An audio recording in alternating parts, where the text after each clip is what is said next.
में हमने इन्वर्स में 2 पार्ट्स कर लिए थे, उसी का एक पार्ट किया था, उसी का दूसरा पार्ट है बी मैट्रिक्स। हमें दिया गया है कि 3 4 और 1 2, इसका हमने इन्वर्स मालूम करना है। फिर से फार्मूला जहन में रखें, सबके लिए वही फार्मूला है, जस्ट यहाँ पर ए की जगह पर बी आया है तो बी इन्वर्स क्या हो जाएगा, 1 divide by B determinant into adjoint of B. C inverse आ जाए तो 1 divide by C determinant into adjoint of C. D inverse मालूम करना हो तो 1 by D determinant into adjoint of D. Just उसकी notation change है, बाकी तो वही फार्मूला होगा। तो हमें पहले डिटरमेंट और एडजेंट मालूम करने होंगे और बाद में इसमें पुटिंग कर लेंगे। डिटरमेंट आसानी से मालूम कर सकते हैं हम, क्या तरीका था आपको याद भी होगा। पहले डायगनल एलिमेंट्स मल्टीप्लाई करेंगे और बाद में माइनस साइन के बाद नॉन डायगनल एलिमेंट्स। तो पहले डायगनल एलिमेंट्स 3 2 मल्टीप्लाई कर दिया, इससे 6 आ गया, फिर माइनस साइन लग गया, और फिर नॉन डायगनल एलिमेंट्स 4 और 1 मल्टीप्लाई हो जाएंगे तो इससे 4 आ जाएगा। तो 6 माइनस 4 से क्या आया, 2। पिछली वीडियो में भी बताया था, अगर डिटरमिनेंट 0 आ जाए कभी तो फिर इन्वर्स मालूम नहीं हो सकता। यहाँ पर चूंकि 0 नहीं आया तो मैंने लिखा है कि since B determinant is not equal to 0 hence B inverse exist, हम मालूम कर सकते हैं। अब एडजेंट ऑफ बी मालूम कर लेते हैं। क्या तरीका था, डायगनल एलिमेंट्स के प्लेसेस चेंज, तो 3 और 2 की जगह चेंज हो गई, 2 3 की जगह पर चला गया और 3 2 की जगह। और नॉन डायगनल एलिमेंट्स के साइन चेंज, तो 4 और 1 -4 और -1 बन गए। अब हमें फार्मूले में इसकी पुटिंग करनी है इन वैल्यूज़ की। तो यहाँ पर हम देख सकते हैं कि 1 बाई बी डिटरमिनेंट है तो बी डिटरमिनेंट की जगह 2 आया था तो ये 1 बाई 2 बन गया, सही है। और एडजेंट ऑफ बी की ये वैल्यू लग गई 2 -4 और -1 3। अब लास्ट स्टेप, ये 1 बाई 2 जो है ये अंदर हर एंट्री के साथ मल्टीप्लाई हो जाएगा।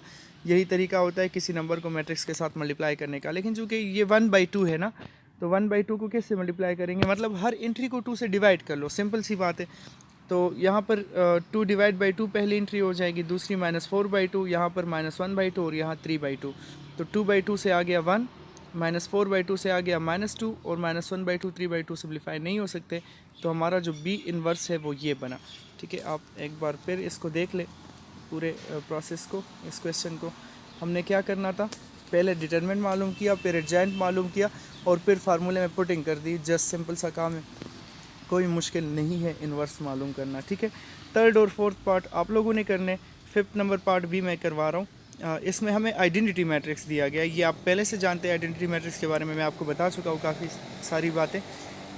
और इसकी खूबी क्या होती है आइडेंटिटी मैट्रिक्स की, कि ये किसी भी मैट्रिक्स के साथ मल्टीप्लाई हो जाए तो वो मैट्रिक्स हमें वापस मिल जाता है। मतलब ये मैट्रिक्स में 1 की तरह है, 1 किसी भी नंबर के साथ मल्टीप्लाई करो तो नंबर वापस मिलता है ना। 2 मल्टीप्लाई बाय 1 से 2 आता है, 3 मल्टीप्लाई बाय 1 से 3 आता है। तो इसी तरह ये आई जो है ये मैट्रिसेस में 1 की तरह काम करता है। अब करना क्या है, इसका इन्वर्स मालूम करना है। फार्मूला लिख लेंगे, आई इन्वर्स हो जाएगा 1 divide by I determinant into adjoint of I. तो पहले डिटरमिनेंट मालूम कर लेते हैं। ये भी मैं आपको एक वीडियो में बता चुका था कि आई मैट्रिक्स चाहे किसी भी आर्डर को का हो, उसका डिटरमिनेंट हमेशा 1 आता है। वो फिर से अभी साबित हो जाएगा। यहाँ पर करना क्या है, पहले हमने डायगनल एलिमेंट्स को मल्टीप्लाई करना है, तो 1 और 1 और फिर माइनस साइन लग जाएगा, और फिर नॉन डायगनल एलिमेंट 0 और 0, तो 1 1 ज़ार 1 आता है और 0 0 ज़ार 0, तो 1 माइनस 0 से 1 आया। तो इसका डिटरमिनेंट 1 आ गया, 0 तो नहीं आया, तो इसका मतलब कि हम इसका इन्वर्स मालूम कर सकते हैं। अब एडजेंट मालूम करते हैं। एडजेंट में क्या होगा, डायगनल एलिमेंट्स की जगह चेंज होगी, तो दोनों 1 है, उनकी जगह चेंज कर ले, कोई असर नहीं पड़ेगा। नॉन डायगनल एलिमेंट्स के साइन चेंज होंगे, तो 0 के साथ कोई भी साइन लिख लो, उसका कोई मतलब नहीं होता। 0 न्यूट्रल इंटीजर है, तो इसका मतलब कि माइनस साइन लिखने की कोई ज़रूरत ही नहीं है। तो इसको आप देखें तो इसका मतलब ये हुआ कि इस आई मैट्रिक्स का एडजेंट जो है वो सेम वही है जो कि हमारे पास आई मैट्रिक्स है, उसमें एडजेंट में उस पर कोई असर नहीं पड़ा। अब हम फार्मूले में पुटिंग कर लेंगे। तो फार्मूला क्या था, 1 divide by I determinant into adjoint of A I. तो आई की जगह पर 1 लग गया, तो इसका मतलब कि 1 बाई 1 बन गया। एडजेंट ऑफ आई की जगह अपनी वैल्यू लग गई। 1 बाई 1 का मतलब 1 होता है, मैं पहले ही बता दिया कि इसका कोई मतलब नहीं है, तो बस 1 0 0 1 वापस आ गया। इसका मतलब आप गौर करें तो क्या हुआ, हमें आई मैट्रिक्स का जो इन्वर्स मिला है वो एग्जैक्टली आई मैट्रिक्स की जैसे ही है। ठीक है, तो इसका मतलब कि आई मैट्रिक्स जो है उसका इन्वर्स फिर से आई आएगा। तो ये हमारे पास इन्वर्स के क्वेश्चन हो गए। 3 पार्ट्स मैंने करवा दिए और 2 पार्ट्स आप लोगों ने खुद करने हैं। 5 नंबर क्वेश्चन की तरफ जाते हैं। इसमें हमें ए और बी मैट्रिसेस दिए गए हैं और 3 पार्ट्स करने हैं हमें। पहले पार्ट में ए बी मालूम करना है, दूसरे पार्ट में बी ए, मतलब सिर्फ मल्टीप्लिकेशन करनी है। और तीसरे पार्ट में हमें क्या करना है, ए इन्वर्स और बी इन्वर्स मालूम करने हैं। सारे पार्ट्स आसान हैं, इन्वर्स पर भी हमने क्वेश्चंस कर लिए, चलो इस पर भी, इसको भी कर लेंगे तो और भी प्रैक्टिस हो जाएगी। अब पार्ट नंबर 1 में ए बी मालूम करना है, तो पहले ए मैट्रिक्स को मैंने लिखा, बाद में बी मैट्रिक्स को। मल्टीप्लिकेशन आप लोगों ने काफ़ी दफ़ा की हुई है कई सारे एक्सरसाइजेज में, तो ये कर लेते हैं, कोई मुश्किल बात नहीं है। इनका आर्डर चूँकि दोनों का सेम स्क्वायर मैट्रिसेस है तो पॉसिबल तो होगा मल्टीप्लिकेशन। बाकी अगर आपको चेक करना हो वो जो तरीका मैंने बताया था तो उससे भी कर सकते हैं कि 2x2 और 2x2 मैट्रिसेस है, दरमियान वाले सेम है, तो इसका मतलब कि मल्टीप्लिकेशन पॉसिबल होगी। अब मल्टीप्लिकेशन कर लेते हैं। सबसे पहला काम, पहला रो मल्टीप्लाई होगा पहले कॉलम के साथ, तो 2 हो जाएगा 1 के साथ, 2 इंटू 1 लिखा मैंने, फिर प्लस 0 इंटू -1, तो यहाँ पर ये लिख लिया। पहला रो पहला कॉलम हो गया, तो चूंकि सेकंड कॉलम भी है दूसरे मैट्रिक्स में, तो हम मैट्रिक्स को बंद नहीं करेंगे, बस थोड़ी सी जगह छोड़कर सेकंड कॉलम के साथ कर लेंगे। तो फर्स्ट रो सेकंड कॉलम हो गया। फिर से पहली एंट्री 2 जो होगा वो -1 के साथ हो जाएगी, प्लस 0 हो जाएगी 3 के साथ, तो 2 इंटू -1 प्लस 0 इंटू 3 लिख लिया।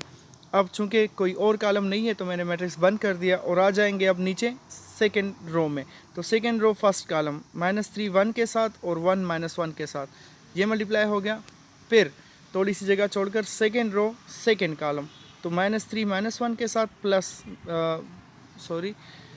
सेकेंड रो सेकेंड कॉलम हो जाएगा क्या, -3 -1 के साथ प्लस 1 इंटू 3, तो ये मैंने यहाँ पर लिख लिया। सिम्प्लीफाई कर ले तो हमें ए बी की वैल्यू मिल जाएगी, 2 -0 -2 + 0 -3 -1 और 3 + 3, तो इनसे सिम्प्लीफाई होकर जो ए बी मैट्रिक्स आया वो है 2 -2 -4 और 6। सिम्प्लीफिकेशन आप ख़ुद कर सकते हो, काफ़ी इजी है।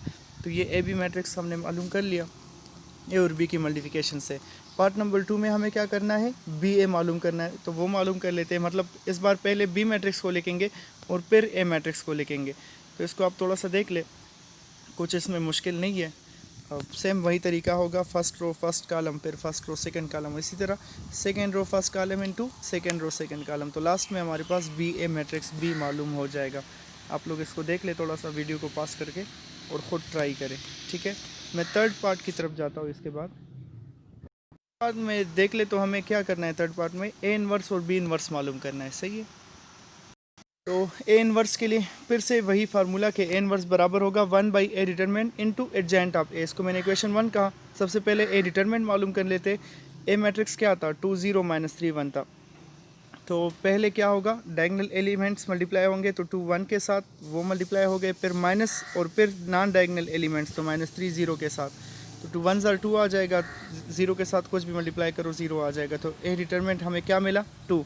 इसका मतलब कि ए इन्वर्स मालूम हो सकता है, तो बिल्कुल मालूम होगा, हम मालूम कर लेते हैं। उसके लिए हमें फिर एडजेंट चाहिए।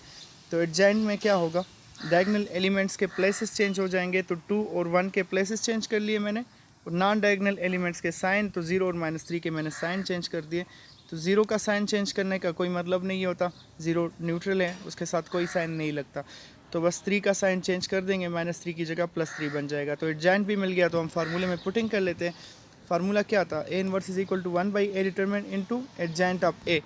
तो ए डिटरमिनेंट की जगह पर लग गया 2 और एडजेंट ऑफ ए की जगह पर अपनी वैल्यू लग गई। इसका मतलब कि आप 2 से डिवाइड कर लो हर एक एंट्री को, तो 1/2 0/2 3/2 और 2/2 हो जाएगा। सिम्प्लीफिकेशन के बाद हमें ए इन्वर्स की वैल्यू मिल गई। बी इन्वर्स खुद इसी तरीके से आप लोग ट्राई कर लें।